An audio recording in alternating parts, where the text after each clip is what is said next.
For a reaction to this move, I'm joined by Alfonso King. He's an acquaintance of Andrew KINSMAN, one of the men that Bruce MacArthur is accused of murdering.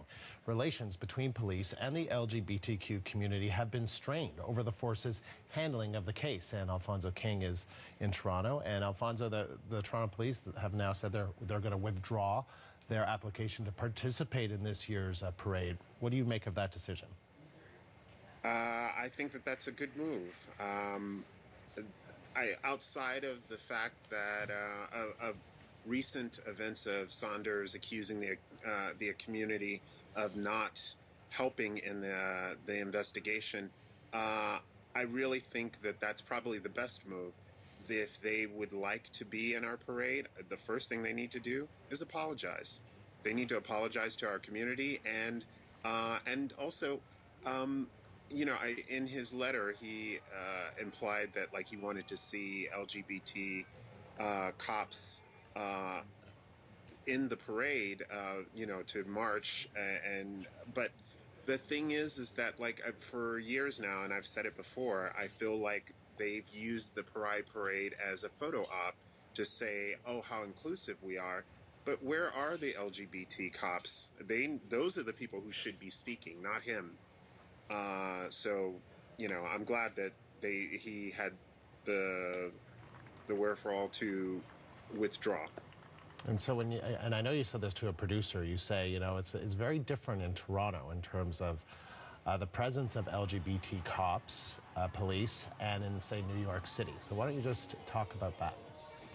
Well, I mean, the thing is that in New York City, when there are gay cops, and it seems like a whole union of them. So when they do the parade, they're welcome. They're very excited to see them. Everyone is cheering them for being out gay cops.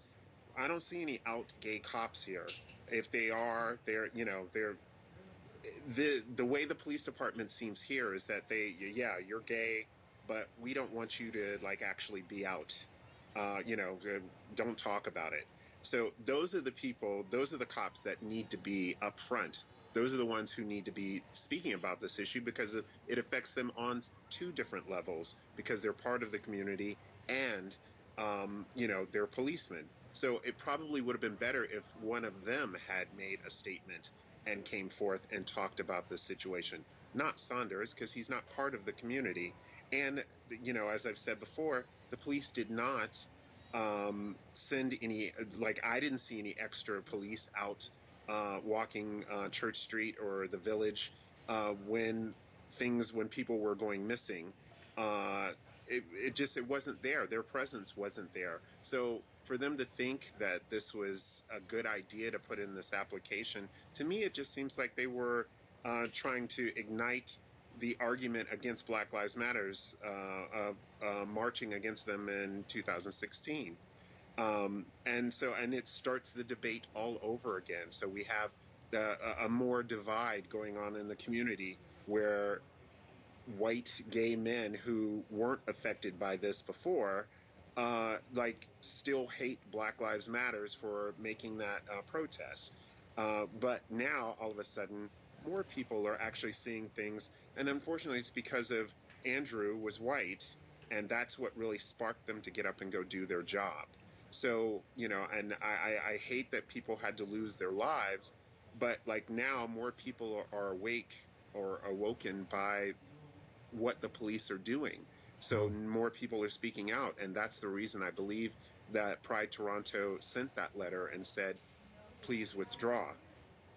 So what you're saying is that you're feeling as though it took the murder of a white gay man in order to get more of the LGBT community to not want the police to march in this year's parade.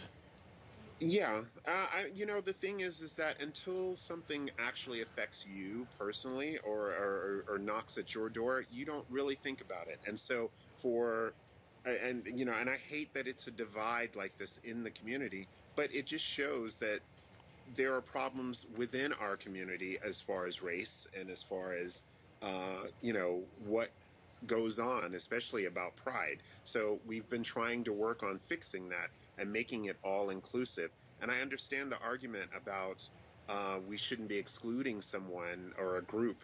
But the thing is that I would like to see gay cops in the parade. I would love to see that.